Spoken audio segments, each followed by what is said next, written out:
안녕하세요. 저는 30대 초반 여성입니다. 한치 앞을 알 수 없는 게 정말 인생인가 봐요. 요즘 제 인생에 큰 문제가 생겼거든요. 이게 참 문제라고 해야 할지 기회라고 해야 할지 그것조차도 잘 분간이 안 가요. 여러분이 끝까지 들어주시고 조언해 주시면 감사하겠습니다. 감사하게도 저희 부모님은 경제적으로 많이 여유로우세요. 부모님께서는 두 분 이름으로 된 과수원을 여러 개 보유하고 있고 농사를 할 때만 빌려주는 땅도 여럿 보유하고 있는 땅 부자입니다. 저도 고등학생 때까지는 남들과 다를 게 없었고 집이 잘 산다는 걸 저는 잘 못 느꼈어요. 시골에 살아서 사치하는 것도 없이 먹는 거 입는 거 남들처럼 평범했죠. 그러다 고등학교 1학년 때 정말 집이 잘 산다는 걸 피부로 느꼈던 계기가 있었어요. 미국에 가보고 싶다는 이 말 딱 한마디에 부모님은 일사천리로 미국 유학을 준비해 주셨죠. 유학비와 생활비는 제가 생각하는 것 이상으로 돈이 많이 들었어요. 오죽했으면 제가 중간에 한국에 돌아갈 뻔했어요. 이러다 엄마 아빠가 땅 다 팔아서 나 때문에 빈털터리 되는 것 아닌지 심각하게 걱정됐거든요. 그런데 그런 일은 안 생기더라고요. 부모님 지원 덕에 돈 걱정 없이 유학 생활을 해보니까 저희 집이 정말 잘 사는 편에 속하구나 하고 자연스레 깨닫게 됐어요. 저는 미국에서 고등학교 과정만 마치고 20살 때 한국에 돌아왔어요. 부모님은 그 후 은퇴 선언을 하고 무리하게 일하지 않으셨어요. 대신 과수원 팔기 싫다고 관리해줄 직원들을 여럿 뽑기 시작하셨죠. 저는 넓은 땅 갔다 와 보니 대학 대신 더 많은 경험을 하고 싶었어요.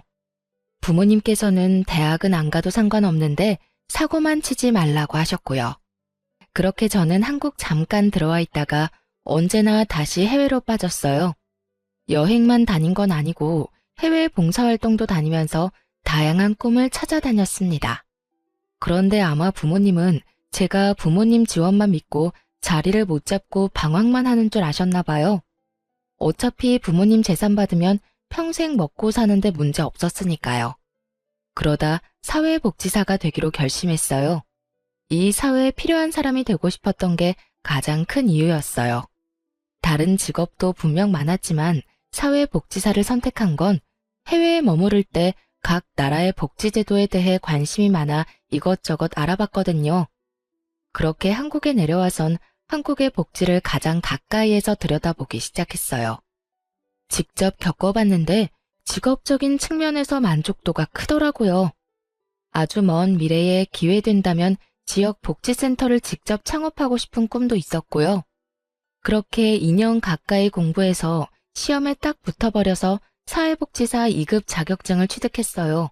그리고 그 다음 해에 지방직 공무원 시험에도 합격했어요.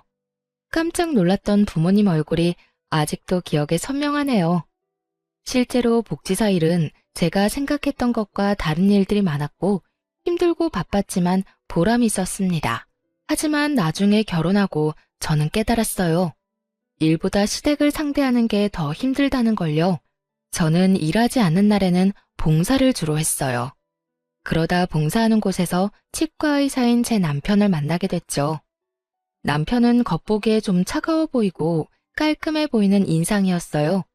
그런데 의외로 따뜻한 면이 많은 사람이더라고요. 봉사하면서 금방 친해졌고 연애 결혼을 하게 됐어요. 절대 직업만 보고 남편과 결혼한 건 아니지만 남편의 직업이 뿌듯하기도 하고 신기하긴 했어요. 그런 마음은 아마 시모도 마찬가지였겠죠. 아들이 그 정도 직업 가졌으면 어느 정도 비슷한 수준의 며느리를 원하기 마련이잖아요. 결혼 전 시모가 집으로 초대한 적 있어요. 상다리 부러질 정도로 차려놓고 환영해줬었는데 제가 공무원이라는 것만 알고 몇 급인지는 몰랐나 봐요. 맛있는 반찬을 제 앞으로 잔뜩 당기면서 제게 입맛에 맞냐고 묻던 시모는 제가 9급이라는 걸 알고 나서 엄청 실망한 눈치였어요. 급속도로 냉랭해진 분위기에 저는 당황했고 남편이 중간에서 분위기를 풀려고 많이 애썼죠. 그래봤자 시모는 더 이상 제게 관심 없어 보였지만 남편은 저를 위해 바쁘게 침을 튀겨가면서 제 일에 대해 설명했어요. 시몬은 아랑곳하지 않고 중간중간 혼자 중얼거리며 코웃음을 쳤어요. 본인 입장에서는 구급 사회복지직이랑 치과의사가 말이 되냐는 거겠죠. 그 후로도 남편은 제가 나란 일을 하고 사람들을 돕는 게 진심으로 뿌듯하다며 언제나 저를 치켜 세워줬어요. 그래서 시모의 반응이 차가워도 크게 신경을 쓰지 않았죠. 그런데 결혼 후에 상황은 또 바뀌더라고요. 저희 부모님이 농사를 크게 짓는다는 걸 알고 시모는 제게 아주 다정하고 친절한 사람으로 바뀌었어요. 하지만 농사 짓는 땅 규모와 부모님 수입을 너무 노골적으로 물어봐서 좀 민망할 정도였어요. 부모님 땅이 몇 평이라고? 아, 농사관에서는 저도 잘 몰라요. 아니, 나는 또 용돈벌이 겸 가볍게 농사 짓는 줄 알았는데 사돈한테 슬쩍 들어보니까 과수원 규모가 꽤 큰 것 같더라. 네, 뭐 여기저기 운영하고 계세요. 그래? 아니, 사람도 여럿 부리는 것 같고 너는 참 좋겠다. 부모님 잘 둔 덕분에 과일은 늘 걱정 없겠구나. 그럼 뭐 나도 이제 한 가족이니 공짜로 과일 좀 얻어먹을 수 있으려나? 당연히 어머님께도 과일 갖다 드려야죠. 그래, 고맙다. 그리고 네가 부모님 항상 먼저 챙겨드려. 이제 한 가족 됐는데 정기적으로 수호치과 와서 진료도 받으시라 하고. 네, 감사합니다, 어머님. 안 그래도 얼마 전에 남편이 부모님 모시고 진료해줬어요. 어머머, 그랬니? 역시 내 아들이지만 참 센스 있지 않니? 그럼 새아가 내가 편하게 하나 물어봐도 되냐? 네? 친정에 대략적으로 토지가 몇 군데나 있는 거냐? 땅은 고향에만 있는 거야? 그 정도 규모면 실질적으로 달에 얼마씩 버는지도 궁금하구나. 어머님, 저도 정말 그런 부분은 자세히 몰라요. 모르면 한번 부모님한테 물어봐. 그런 건 딸도 알고 있어야지. 부모님 땅 규모랑 땅이 어디에 몇 개 있는지 너도 미리 다 알고 있어야 해. 제가 몰라도 알아서 잘 관리하셔서요. 에이, 지금은 잘 관리하신다지만 너도 나중에 네가 받을 땅이 뭔지 한번 체크해 봐야지. 그렇다고 시댁이 엄청 못 사는 편도 아니었거든요. 그런데 한 번이 아니라 만날 때마다 노골적으로 친정의 땅 이야기를 꺼내는 시모 때문에 많이 부담스러웠어요. 제가 애매하게 답을 피해도 꼭 얼굴 볼 때마다 집요하게 묻더군요. 남편 역시 그런 부분을 느꼈는지 시모에게 화를 낸 적도 있어요. 아가, 내가 저번에 물어본 거 부모님한테 물어봤니? 어떤 거요? 아이 참, 얘가 정말 여러 번 말하게 하네. 땅이 몇 평인지 어디에 몇 개나 있는지 알아보라니까. 그게 저도 그런 부분은 부모님한테 물어보기 조금 곤란해서요. 아니, 네가 그 집 딸인데 그게 왜 곤란해? 네? 설마 너 부모님 친딸 아니니? 어머님, 저 솔직히 이런 질문 처음 받아봐서 무척 당황스러워요. 정말 궁금하다는 얼굴로 친딸이 아니냐고 묻는 시모의 무례함에 깜짝 놀랐어요. 남편 역시 놀라서 벌떡 일어나더군요. 엄마, 친딸 아니냐니. 그게 지금 할 말이에요. 그리고 장인어른 장모님 땅을 엄마가 왜 궁금해하세요? 화장실 갔던 남편이 저 대신 엄청 화를 내줬어요. 결과적으로 시모는 꺾이지 않았지만요. 당연히 궁금하지. 사돈 내 땅인데. 그러니까요, 엄마. 우리 땅이 아니잖아요. 아니, 사돈 땅이 결국 며느리 땅이 될 거고 며느리 땅이 결국 내 아들 목 될 거 아니냐? 그리고 내가 너한테 물었냐? 아가, 네가 말해봐. 시어머니가 며느리한테 그런 것도 못 물어? 네, 못 물어봐요. 물어보는 사람이 이상한 거죠. 여보, 안 되겠다. 우리 그만 가자. 남편이 제 손을 끌고 나가려고 하자 시모는 더 이상 참을 수 없다는 듯 남편에게 소리를 질렀어요. 이수호, 너 정말 엄마 우습게 만들래? 엄마야말로 저 우습게 만들지 좀 마세요, 제발. 저도 남편에게 부모님 농사 지는다고만 했지 땅 부자다, 우리 집 잘 산다 이런 말 한 적 없거든요. 좀 궁금할 법도 한데 남편은 처음에만 놀랐고 전혀 묻지 않았어요. 그런데 시모가 이것저것 캐묻고 저를 불편하게 하자 남편은 보기 민망했는지 중간에서 잘 막아주더라고요. 시댁에서 나온 남편은 당분간 인사드리러 안 와도 될 것 같다며 제 잘못이 아니라고 저를 안심시켰어요. 본인이 해결하겠다며 약속했죠. 그리고 남편이 어떻게 말을 했는지 모르지만 이후로는 더 이상 시모가 불편한 질문을 하는 일이 없었어요. 하지만 시모는 궁금증이 많은 만큼 꿈도 크고 욕심도 많은 사람이었어요. 저희 부부 대신 저희 부모님을 공략했더라고요. 시모는 항상 제게 부모님 잘 챙기라는 말을 자주 했어요. 그것도 모자라 직접 제 부모님을 챙기기 시작했죠. 저희 부모님 초대해서 식사하는 건 기본이었고 같이 남편 치과에 진료받으러 가면서 친해지려 부단히 노력하는 것 같았어요. 처음에는 아무것도 모르고 그저 감사했는데 알고 보니 시모의 행동에는 다 속셈이 있었어요. 저와 남편이 결혼한 지 얼마 안 됐는데 남편 치과를 좀 개원해달라고 부모님한테 노골적으로 부탁하더라고요. 부탁이라기보다 당연히 해줘야 한다는 말로 느껴져서 솔직히 불편했어요. 사돈, 치과에 가보셔서 알겠지만 거기 원장이 우리 아들 학교 후배예요. 같은 치과 의사 면허 가지고 있는데 우리 아들은 개원할 돈이 없어서 후배 밑에 들어간 게 그렇게 속상해요. 엄마, 그게 뭐 어떻다고요? 남편은 후배 치과에서 일했지만 거리낌 없이 잘 지내고 있었어요. 시모의 그런 말이 오히려 남편 자존심에 스크래치를 내는 듯했죠. 너는 가만히 있어봐. 그러니까 사정 넉넉한 사돈께서 앞길 창창한 사위 좀 든든하게 챙겨주시는 게 어떨까요? 그래서 저희가 어떤 걸 도와줘야 할지. 사돈네 형편에 사위 치과 하나 개원해주는 거 그다지 어렵지 않으시잖아요. 여기저기 땅도 많으시고 들어오는 돈도 많으시고. 치과라. 알겠습니다. 아들 걱정이 되실만 하지요. 긍정적으로 생각해보고 내 따로 연락드리던가 하겠습니다. 아이고, 제가 남편이라도 있었으면 이런 말 안 하는데 사돈이라도 제 아들한테 믿을 구석이 되어주셨으면 해요. 우리 아들은 날개만 달아주면 더 잘 될 거예요. 네? 엄마, 제발 좀 그만하세요. 예? 괜찮다. 어머니가 아들 걱정에 그런 부탁할 수도 있지. 시모의 눈물 공격이 먹혔는지 저희 부모님은 긍정적이었어요. 하나밖에 없는 외동딸과 사위를 위해서 개원은 당연히 해줄 수 있다고 하셨죠. 하지만 오히려 남편이 거절을 했어요. 엄마가 그런 부탁한 거 미안해. 하지만 거기에 내 의견은 전혀 없어. 내가 무슨 자격으로 결혼했다는 이유 하나만으로 대가 없이 치과를 받겠어. 근데 여보, 엄마 아빠가 당신한테 해주고 싶으시대. 솔직히 말해서 나 조금 자존심 상해. 난 당신한테 언제나 당당하고 멋진 남편이고 싶어.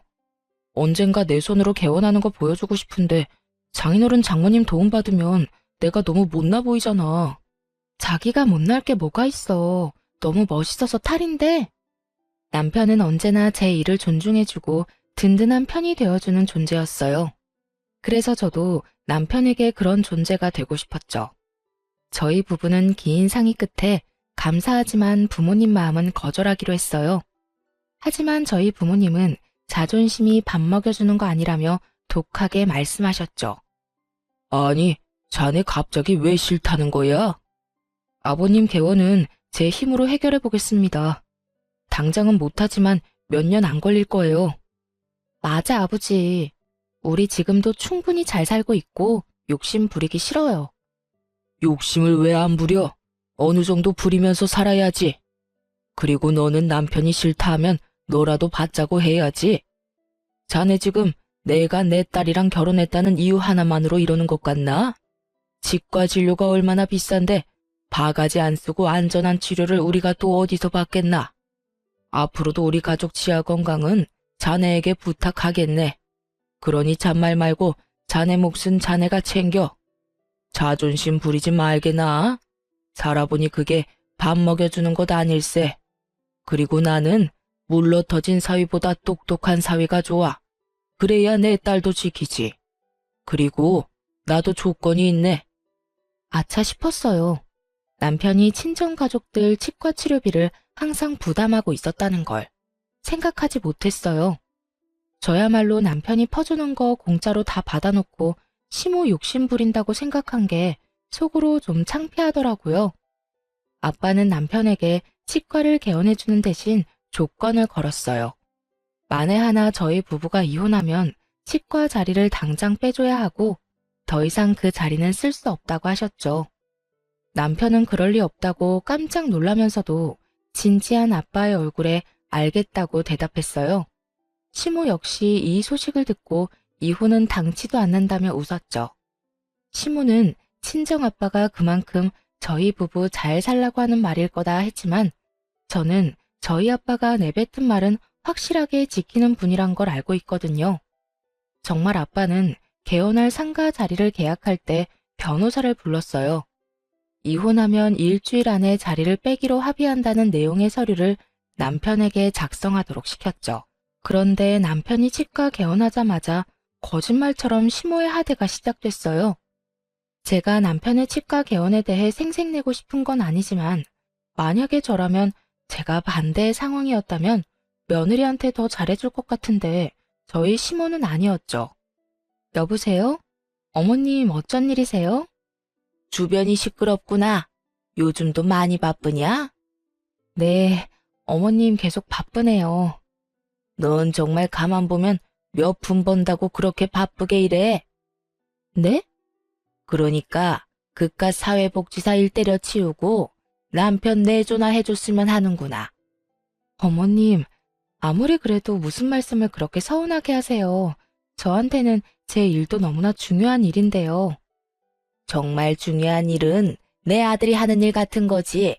아니 그리고 복지는 내가 필요한데 넌 왜 엄한 곳 가서 일하니?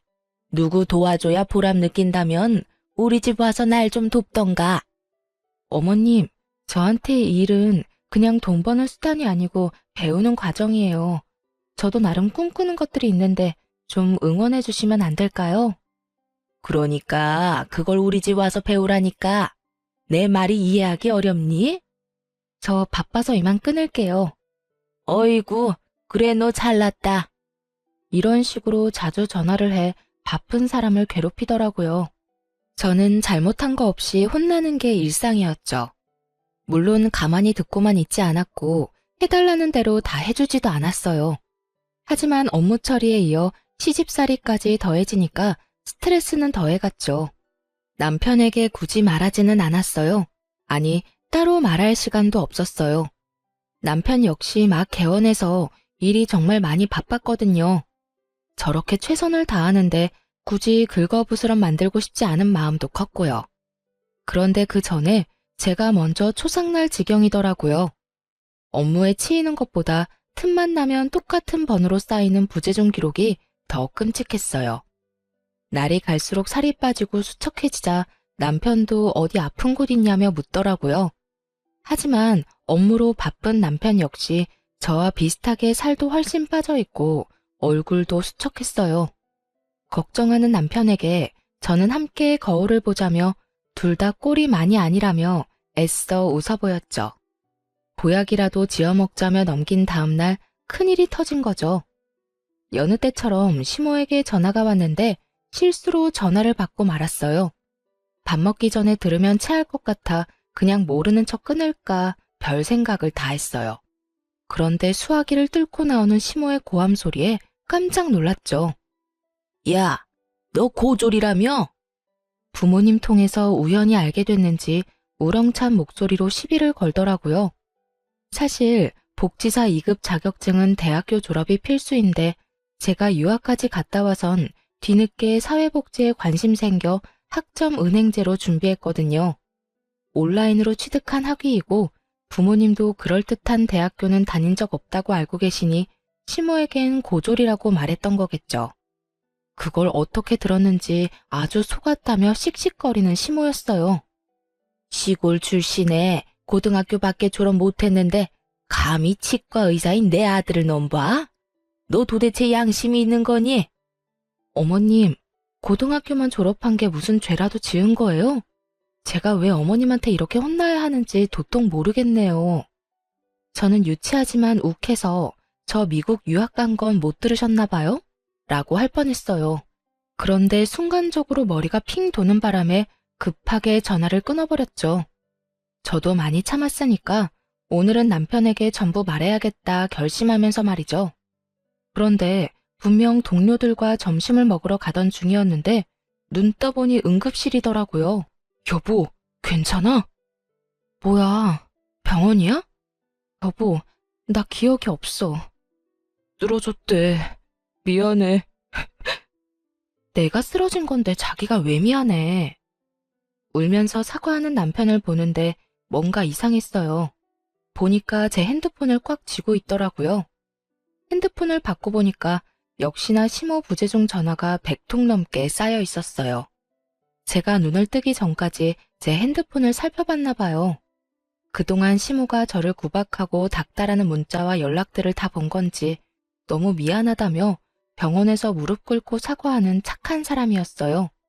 대충 보니까 제가 쓰러진 후에도 고졸이 어쩌고 저쩌고 제게 며느리가 아니라 순 사기꾼이라며 폭탄 문자를 보내놨더라고요. 남편은 제 핸드폰에서 심호 전화번호를 차단시켰어요. 제가 기운을 차리고 나서야 눈치 못 챈 자신의 잘못이 크다며 왜 진작 말 안 하고 참고만 있었냐며 저를 혼내더라고요. 그러곤 제 앞에서 심호에게 연락해 분명하게 화를 내는 남편이었어요. 엄마가 사람이에요? 툭 하면 일 그만둬라. 남편한테 내조해라. 우리 집 와서 빨래나 해라. 그런 문자들을 도대체 왜 보낸 거예요? 그걸 네가 어떻게 알아? 아휴, 그새 지 신랑한테 다 일렀나 보네. 내가 어디 무서워서 며느리한테 문자 한 통 보내겠냐? 이 사람 쓰러졌어요. 아니 어떻게 남보다 더 하세요? 한 통이요? 한 통이라고요? 내가 본 것만 몇백 통인데. 그리고 이 사람이 고등학교를 졸업하든 대학교를 졸업했든 그게 어머니랑 무슨 상관이에요? 학력 당연히 상관이 있지. 아니, 걔가 쓰러졌다고? 지금부터라도 무서운 줄 아시고 연락하지 마세요. 차단해놨지만 혹시라도 다른 번호로 연락하지 마시라고요. 그 이후로 심호의 연락은 물론 명절에도 시댁에 갈 필요 없다며 저를 안심시켜주더라고요. 정말 이번 명절에 어머님 댁 안 가도 돼? 엄마가 정신 차리고 제대로 사과하실 때까지 절대 안 만날 거야. 꽤나 단호한 남편 보고 저는 차라리 진작 말할 걸 후회했어요. 머뭇거리지 말고 진작 말했으면 이렇게 내 건강까지 악화되지 않았을까 싶었죠. 언제나 제게 잘해주는 남편이었지만 혹시나 저와 심호의 갈등과 불화를 알면 부부 사이에 불화가 생기진 않을까 머뭇거린 것도 사실이에요. 완벽한 내 편이 되어준 남편 덕에 심호는 많이 반성한 듯 보였어요. 굳이 저의 직장에 찾아와서 고생이 많다며 말 몇 마디 건네러 오셨더라고요. 다른 동료들에게 며느리 잘 부탁한다며 인사도 했죠. 몸은 좀 괜찮고? 네, 남편이 많이 챙겨줬어요. 네가 이렇게 힘들게 일하는지도 모르고 그동안 내가 심술 부려서 미안하구나. 그렇게 찝찝하지만 심호와 화해를 했어요. 다시는 저희 부부 사이에 껴서 일을 만들지 않겠다며 남편과 약속도 했다더라고요. 그땐 정말 심호의 진심이 보였거든요. 그리고 남편을 봐서라도 한 번 더 그 진심을 믿기로 했어요. 남편도 한 번 더 엄마를 믿고 싶었을 거고요. 사과를 받고 화해를 했지만 그 뒤로 시댁과 전처럼 큰 교류는 없었어요. 그런데 남편 치과에 갔다가 입구에서 심호랑 심호 친구들이랑 딱 마주친 거예요. 세아가, 어머님, 오늘 치과 진료 보러 오셨어요? 아니, 오늘은 나 말고 내 친구들 진료 본다 해서 따라왔지. 어머, 이렇게 마주칠 줄 알았으면 미리 연락할 걸 그랬다. 여기 얘들아, 내가 항상 칭찬했던 내 며느리.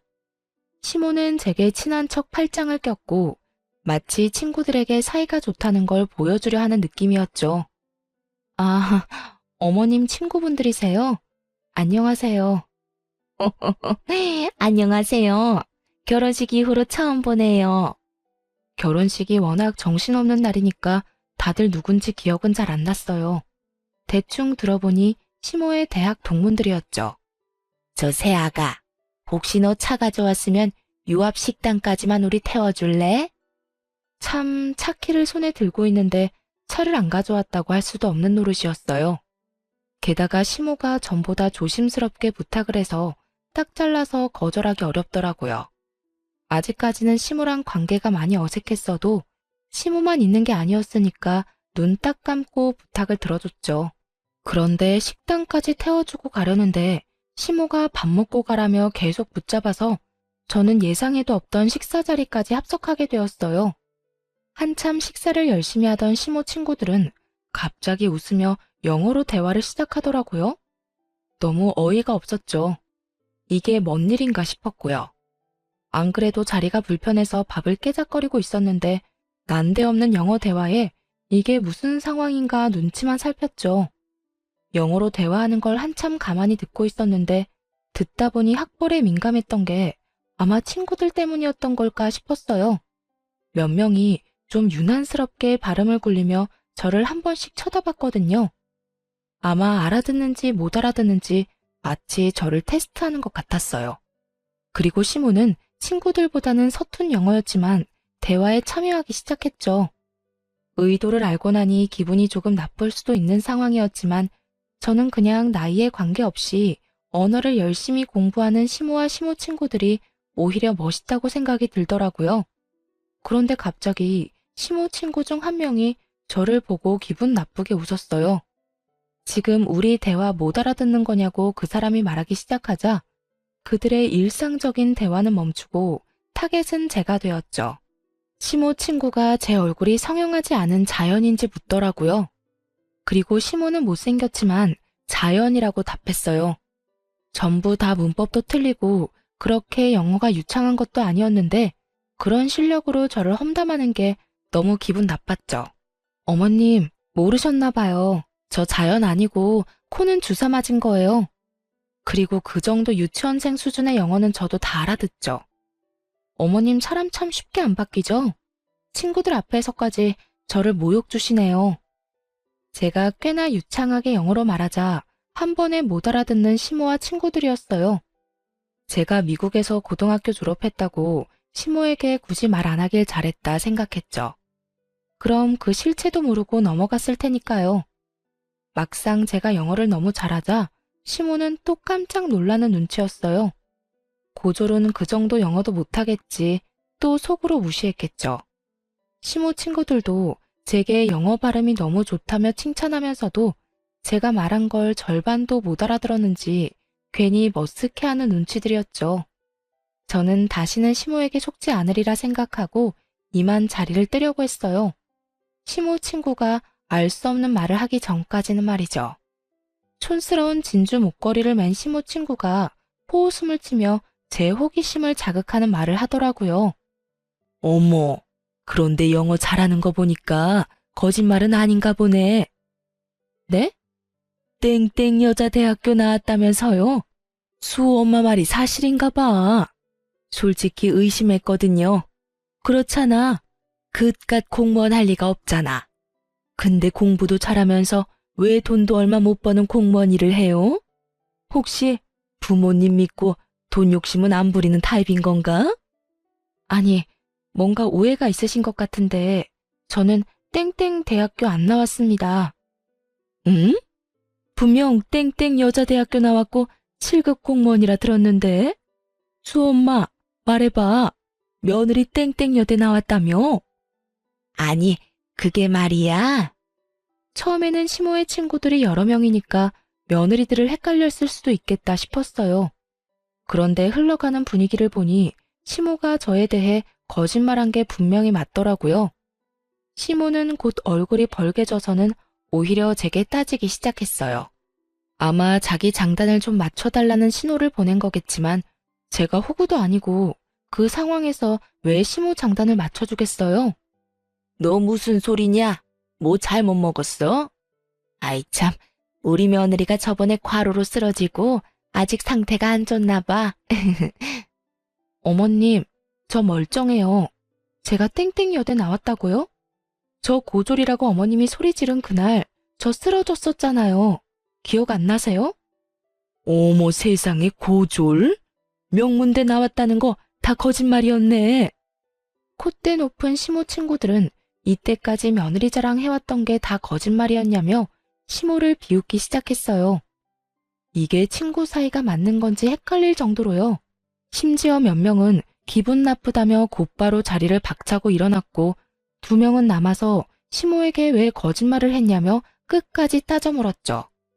그럼 혹시 부모님이 강남의 유명한 건물주라는 것도 설마 거짓말이에요? 시모는 이번만큼은 정말 거짓말 해주길 바라는지 더 애절한 눈빛을 보내더라고요. 무슨 의도로 그런 거짓말로 저를 둔갑시키고 친구들에게 거짓말을 한지는 모르겠지만 저는 진실을 밝히기로 했어요. 이미 비정상적인 시모에게 애정이란 건 남아있지 않았거든요. 저희 부모님은 시골에서 농사 지으세요. 농사? 예, 순 거짓말 아니야? 너 그래 놓고 우리 며느리들은 뭐 볼 거 있냐고 무시했냐? 겨우 고졸 며느리의 촌뜨기 사돈 두고? 엄마, 며느리도 그다지 보잘것 없으면서 누가 누구더러 며느리 잘못 들였대. 나 참 웃겨서 거짓말쟁이가 따로 없네. 시모 덕에 저는 생전 겪어본 적 없는 모욕감을 느꼈죠. 시모에게 따져 묻는 시모 친구들 덕에 속은 시원했지만 한편으론 그들도 똑같은 인간들이란 걸 알려주고 싶었어요. 결국 그들이 대놓고 저와 저희 부모님 흉을 보는 거였으니까요. 저는 저희 어머님만 되게 형편없는 줄 알았는데 아줌마들도 아주 형편없으시네요. 영어로 대화하는 그 수준도 그렇고요. 어디 가서 사람 무시하려고 본인들끼리 치졸하게 영어로 대화하지 마세요. 문법 틀려 발음 구려 무엇보다 굉장히 교양 없어 보이거든요. 그리고 앞으로는 내 남편 치과에 얼씬도 하지 마시고요. 참 기가 막혀서. 시모 친구들은 저와 시모에게 혀를 내두르며 바삐 사라졌어요. 아무리 저희가 룸에서 식사를 하고 있었다지만 시모는 제 어깨를 이리저리 흔들더라고요. 자기 분에 못 이겨서 그러는 듯 했어요. 야, 너 미쳤니? 너 때문에 내가 쪽팔려서 이제 내 친구들 어떻게 만나? 조롱하고 무시하는데 저런 사람들이 친구가 맞긴 해요? 넌 정말 눈치도 없고 학벌도 모자라고 어쩜 매번 그래? 아, 너 때문에 되는 일이 없어. 저번에는 내 아들이 나한테 등 돌리게 만들더니 이번에는 내 친구들이냐? 너 어떡할 거야? 어떻게 책임질 거야 이제? 시종일관 제 탓을 하는 시모를 보며 저는 한심하다는 얼굴로 대답했죠. 당신이 온통 거짓말한 걸 왜 내 탓을 해요? 내 잘난 아들이 어쩌다가 이런 물건이랑 결혼을, 아이고 공무원도 급이 있는데 겨우 이런 덜 떨어진 구급을 만나서 내 팔자가 이렇게 꼬였어. 정말 직업으로 사람 비하하는 게 얼마나 쪽팔린 일인 줄도 모르고 끝까지 남 탓만 하며 저를 개무시를 하더군요. 애초에 거짓말도 체면치레하려던 시모의 방정맞은 입 때문에 생긴 일인걸요. 그리고 친구 사이에 서로 무시는 왜 하나요? 저로선 정말 이해하기 힘들더라고요.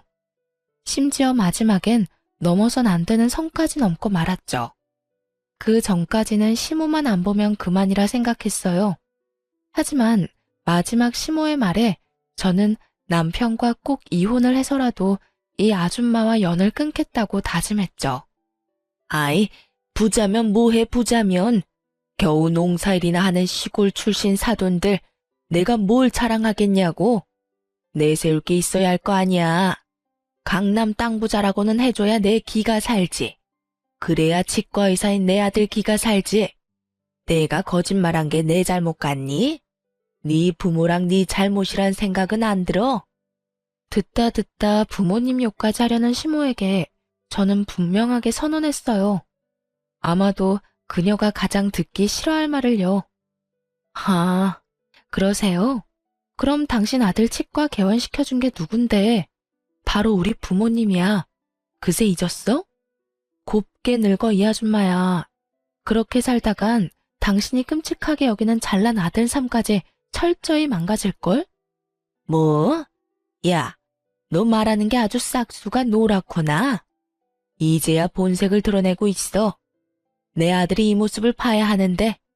그리고 내 아들이 왜 망가져? 너 정신 나갔니?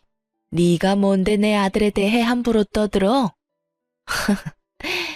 똑바로 들어요. 당신 아들 망가지는 그 시작점이 바로 나예요.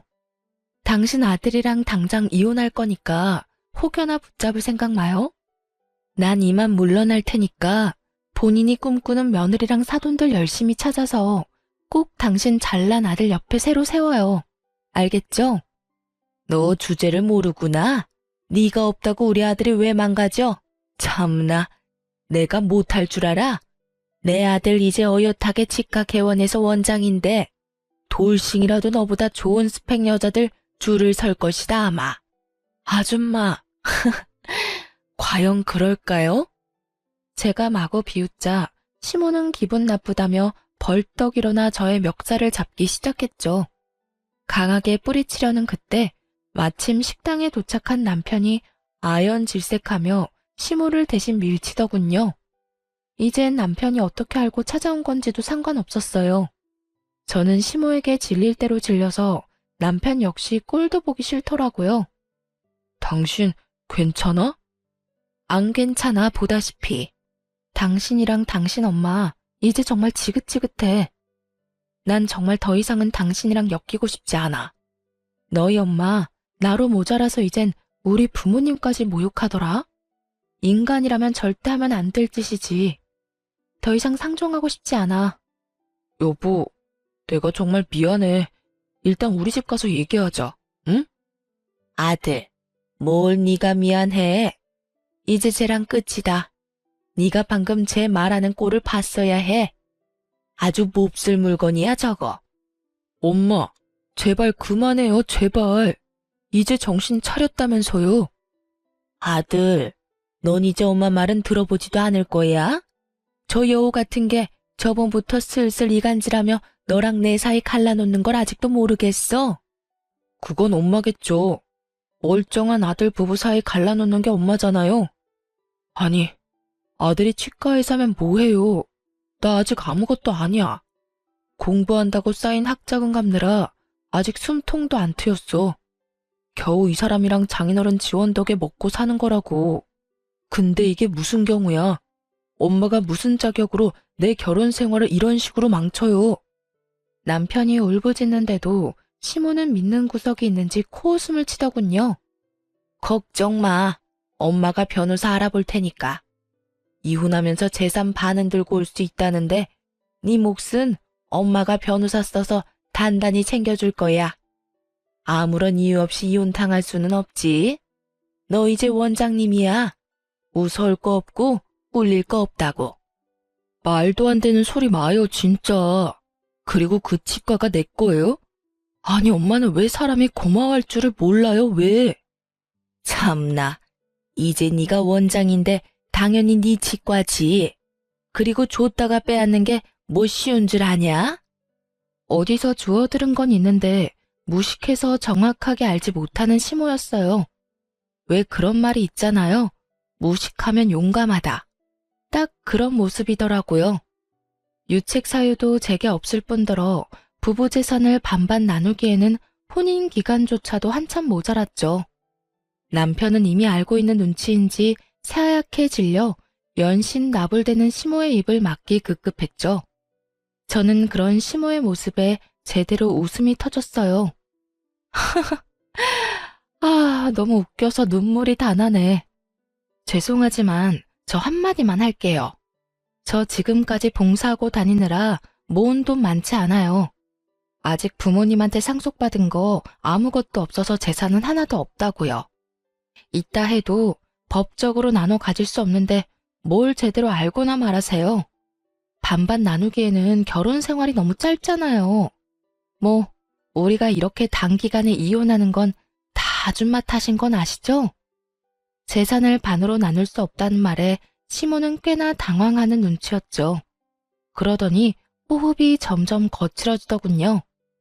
애써 괜찮은 척 자기 아들 치과 하나는 건졌으면 됐다고 가슴을 쓸어내렸어요. 그러면서도 제게 본때를 보여주겠다는 비장한 표정을 짓더군요. 그러면서 시모는 남편에게 당장 이혼하라며 온 힘을 다해 호통쳤어요. 혹여나 이혼하면 치과 건물 그대로 반납하고 남편은 빈손으로 나가기로 계약서 썼는데 그 중요한 사실을 시모만 모르는 듯 했어요. 한 번 언질했던 건 정말 저희 아빠의 농담인 줄 알았나 봐요. 망연자실한 얼굴의 남편이 힘겹게 정말 그만하라고 시모를 붙잡았어요. 엄마, 제발. 남편이 잘못한 게 있다면 저런 시모 밑에서 태어난 거라 생각했어요. 차마 따지지는 못하고 분에 차 부들부들 떨고 있는 자기 엄마에게 진실을 꺼내지 못하는 남편 대신 제가 입을 열었네요. 아빠가 치과 개원해줄 때 저랑 이혼하면 이 사람 치과 포기하기로 계약서에 다 적어놨어요. 이 사람은 알겠다고 거기 서명했고요. 그러니까 이혼하면 더 이상 치과 원장 아들은 없는 거죠. 뭐라? 아들, 저년 말이 사실이야? 정말이지 피로하고 지치네요. 변호사 통해서 연락할게요. 남편도 양심은 있는지 시모 앞에서 더 이상 매달리거나 붙잡지는 않았어요. 하지만 그 후에 남편은 손이 발이 되도록 울면서 빌었어요. 여보, 이혼은 다시 생각해봐주면 안 될까? 아니면 별거라도 해서 우리 상황이 다시 나아질 때까지 조금만 기다려주면 안 될까? 내가 평생 엄마랑 연 끊고 살게. 우리 잘 살 수 있을 거야, 응? 제발 여보. 미안해. 난 이미 생각 정했어. 여보. 솔직히 저는 모자의 연이 그리 쉽게 끊길 거라 생각 안 했어요. 무엇보다 남편이 당장 치과 때문에 제게 매달리는 것 같았고요. 하지만 몇 날 며칠을 울면서 붙잡는 남편 보면서 마음 약해진 저는 남편에게 치과만큼은 뺏고 싶지 않더라고요. 다들 저보고 멍청하다 했지만 개원했을 때 그의 표정이 잊혀지지 않아서 그 좋았던 추억까지 더럽히고 싶지 않았어요. 그래서 부모님 설득시켜서 월세만 받을 테니 이혼하더라도 치과는 그대로 운영하라고 남편에게 말했어요. 남편이 그대로 이혼하고 나가면 정말 빚만 잔뜩이라서 혹시라도 안 좋은 생각할까봐 부모님이 마지막 배려를 해줬어요. 근데 저희 남편은 끝내 치과 문을 닫았더군요. 이혼이 확정나지도 않았는데 그 전에요. 부모님은 치과를 그렇게 쉽게 포기할 줄 몰랐다고 하셨어요. 남편이 저를 사랑하는 마음만큼은 진심인 것 같다고 말이죠. 하지만 저는 그게 그의 알량한 자존심이라 생각했어요. 그런데 정말 저를 사랑하고 제게 미안해서 한 행동이란 걸 나중에 알았죠. 치과문 왜 닫았어? 내가 무슨 염치로 무슨 자격으로 거기 계속 있어? 사위가 아니라 월세 내는 임차인으로 남으면 되는 거잖아. 너한테 마지막으로 해줄 수 있는 게 뭘까 생각해봤어. 너한테서 내가 깔끔하게 떠나는 게 맞더라. 구질구질하잖아. 계속 네 주위에 맴도는 것 같고. 저 역시 남편을 너무나 사랑했기에 이혼하면서 너무 힘들었어요. 그 말을 들으니 불화의 시작인 시모가 더 밉더라고요. 그런데 아들 이혼시킨 시모는 끝까지 정신 못 차리고 친정집에 찾아와서는 자기 아들 한 번만 봐달라고 난동 부리기까지 했어요. 조용히 자숙하고 있어도 용서가 안 되는데 생각할수록 참 염치가 없는 아줌마였죠. 새끼가 다 오해한 거예요. 제 말 좀 들어보세요, 사돈. 아, 됐습니다. 내가 내 새끼 얘기를 듣지 왜 아줌마 말을 듣겠습니까? 그럼 나 말고 우리 아들이라도 좀 봐줘요. 난 괜찮으니까 이렇게 우리 아들 내치지 마요. 당장 꺼지라니까. 당신네 딸 어디 내 아들만큼 잘난 신랑 만날 수 있을 것 같아요? 보졸에 겨우 사회복지 사면서 재혼이나 제대로 할 수 있을지 모르겠네요. 아, 이 여편 내가 근데 아직도 정신을 못 차렸네. 미안하지만 그놈의 치과 의사고 뭐고 다 필요 없어. 후회할 말씀 마세요. 제가 굽히고 들어갈 때 사돈도 적당히 하고 사과 받으시면 되잖아요. 그만하세요. 새아가, 새아가라고 부르지도 마시고요. 남의 집 와서 이게 무슨 행패죠? 이미 아줌마 아들이랑 얘기 다 끝났으니까 경찰 부르기 전에 돌아가세요. 너 정말 내가 고졸의 촌뜨기라며 한마디 한 걸로 이러는 거냐? 뭐? 당신이 뭔데 그런 말을 해? 참나, 내 딸 미국에서 유학한 것도 모르고 내내 학벌 가지고 무시한 거야? 당신이 뭐 내 딸 고등학교 이름이라도 되면 어딘지 제대로 알기나 할 것 같아? 어디 아무것도 모르면서 감히 고졸이 어쩌고 저쩌고 무시해? 뭐라고요? 아니 평범한 고졸 사회복지사인 줄 알았는데 너 정말이냐? 그럼 그동안 왜 말을 안 했냐? 어쩐지 영어 하는데 발음이 유창하더라. 미국에서 학교 다닐 정도면 돈도 많이 들고 공부도 엄청 잘해야 할 텐데 하긴 치과도 지체 없이 턱턱 개원해준 걸 보면 집에 정말 돈이 많기는 한가 보구나. 말하면 뭐가 좀 달라졌을까요? 당신이 여기서 이럴수록 아들 꼴만 우스워지니까 이제 그만하세요. 결국 포기할 줄 모르고 경찰이 올 때까지 넋두리를 했어요. 한 맺힌 듯 궁시렁거리는데 모르는 사람이 보면 제가 잘못한 줄 알겠네요. 시모는 이런 시골 구석에서 기껏 농사하면서 돈을 어디서 많이 벌었냐며 궁금해했어요. 참다 못한 저희 친정엄마는 도저히 못 들어주겠다며 소금을 한 바가지 퍼와서 시모에게 마구 뿌리셨죠. 아이, 이게 무슨 짓이에요? 우리가 어떻게 돈을 벌었는지 궁금해? 대대로 땅 부자다 이 여편네야. 그리고 강남에 건물 몇 개 숨겨둔 건 어떻게 알았대? 조만간 당신이 무시한 내 딸, 내가 건물주 만들어주려고. 그럼 당신 이제 잘난 내 딸 재혼 걱정 안 해도 되겠네. 그치? 아이고, 배 아파서 어떡해? 이혼 안 했으면 우리가 사위한테 전부 물려줄 수 있었던 땅들인데 말이야. 당신같이 돈 냄새 맡고 불인내 풍기는 인간들 때문에 우리나 내 딸이나 어디 가서 가진 티를 안 내는 거야. 사실 저희 엄마 아빠 두 분 다 대대로 큰 농사 짓는 집안의 딸 아들이었어요. 땅 부잣집 아들, 딸끼리 만났으니 애초에 물려받은 돈과 땅도 많았죠. 시모는 자기가 몰랐던 친정 부모님 재력이 계속해서 드러나자 아주 땅을 치며 후회하더라고요. 아이고, 내가 강남 건물주 며느리를 놓치다니. 아니지, 내 아들이 물려받을 땅들 아까워서 어떡해?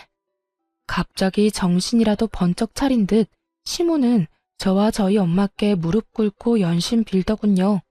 하지만 이미 아빠는 꼴도 보기 싫다며 문 닫고 방에 들어가신 지 오래였고요. 시모는 그동안 일을 싹 다 잊어주면 자기가 앞으로 며느리한테 기면서 살겠다고 두 손 모아 싹싹 빌더라고요. 아주 소금 짠내보다 더 짠내 나는 시모였어요. 경찰이 도착하고 나서야 저희는 그 여자에게서 해방됐답니다. 다행히 이혼 확정되고 나서부터는 돈에 미친 아줌마는 안 찾아왔어요. 조정기간 때는 지푸라기라도 붙잡는 심정으로 찾아왔던 것 같고요. 콩고물 떨어질 거 있을 때는 달려들고 아닐 때는 완전히 나가 떨어지더군요. 하지만 분명 가지지 못한 땅들 욕심내며 평생 가슴에 두고 후회하겠죠. 저는 이혼하고 몇 년은 정말 남편을 잊기 위해서 열심히 살았어요.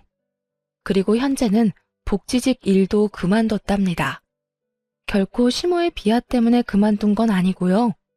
이혼한 김에 오랫동안 계획했던 일들을 앞당겨 했죠. 그래서 지금 한국이 아닌 해외에서 봉사활동을 하고 있어요.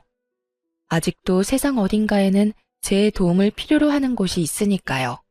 그리고 여러분께 지난 3년간의 사연을 들려드리는 이유도 최근 특별한 인연이 저에게 찾아와 줬기 때문이에요. 전 남편은 자기 엄마랑 인연을 완전히 끊었고 치과도 문을 닫은 후 어디서도 개원하지 않았어요. 몇 년을 어떻게 사는지 근황조차 들리지 않아 걱정은 됐어요. 혹시라도 이혼하고 치과 닫고 안 좋은 생각할까 봐요. 근데 해외 봉사하는 곳에서 전 남편을 딱 만난 겁니다. 안 좋게 헤어졌는데 저를 보고 너무 환하게 웃으며 인사하는 그였어요.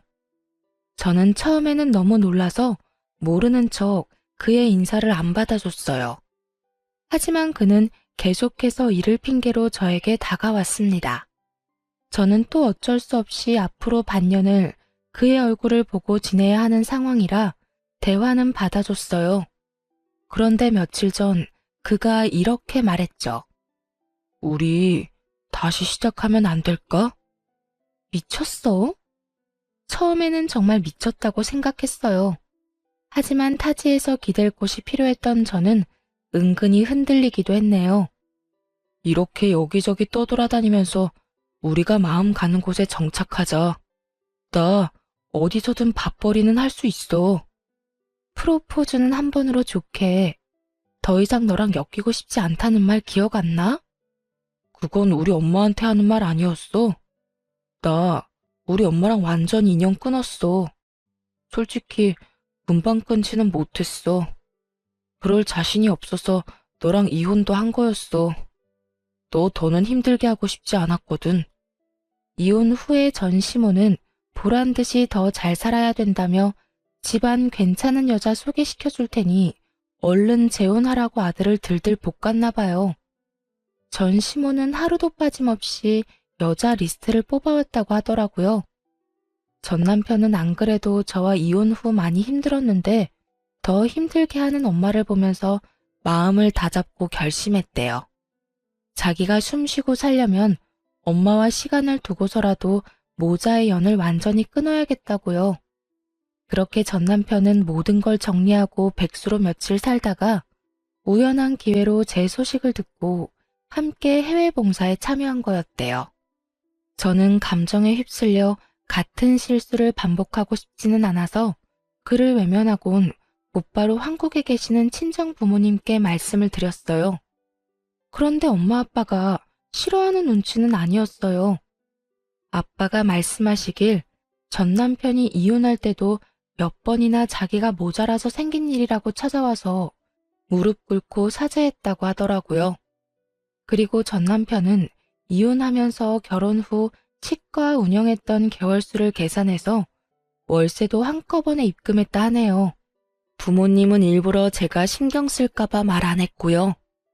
마음이 너무 싱숭생숭한데 어제 전 남편이 제게 한 번 더 물었어요. 너 정말 나랑도 더 이상 엮이고 싶지 않아? 지난 몇 년 동안 나 정말 열심히 일했어. 이젠 빚도 없고 나 모아둔 돈도 꽤 있어. 근데 내 옆에 당신만 없더라. 지금 당장 대답하지 않아도 돼. 같이 지내는 시간만큼이라도 긍정적으로 생각해줘. 기다릴게. 시모와의 마지막을 제게 이야기해주며 절대 다시 만날 일 없다며 안심시켰어요. 아무리 아들이 이혼하고 원장 소리는 못 들어도 어쨌든 치과의사잖아요. 그런데도 전 시모는 욕심을 버리지 못하고 전 남편에게 심한 말을 했다네요. 너 어디 여자 보는 눈 없어서 쫄딱 망한 걸 엄마 탓을 해? 천하의 썩을 놈. 너 어디 나랑 영 끊고 잘 사는지 내가 두고 본다. 나 때문에 이혼한 거는 원망스럽고 내 덕에 원장 소리 들었던 건 안 고맙고 에라이 괘씸한 놈아. 끝까지 자기 잘못은 없다는 전 시모. 너무 이기적이지 않나요? 가만 보면 아들로서 사랑하기보단 자신의 인생 전리품으로 그 사람을 생각하는 듯 했어요. 결국 자업자득으로 혼자가 됐다고 생각해요. 과연 세상 끝나는 날에도 끝까지 아들을 안 찾을지 의문이네요. 저희 부모님은 그냥 마음 가는 대로 재결합하고 싶으면 하라고 하셨어요. 이제는 못된 시모도 더 이상 없고 전 남편의 사람 됨됨이는 이미 검증됐다고 말이죠. 그래서 제가 요즘 고민이 많아요, 여러분. 여러분은 제가 전 남편과 재결합하는 걸 어떻게 생각하시는지 궁금해요. 실제로 저랑 비슷한 사례가 많다는데 저는 그 끝까지 안 가봐서 무섭거든요. 사실 전 남편에 대한 마음은 여전히 남아있는데 재결합하는 건 조금 두려워요. 그렇다고 연애를 하는 것도 웃기고요. 여러분의 의견을 댓글로 남겨주시겠어요? 그럼 지금까지 긴 사연 들어주셔서 정말 감사합니다.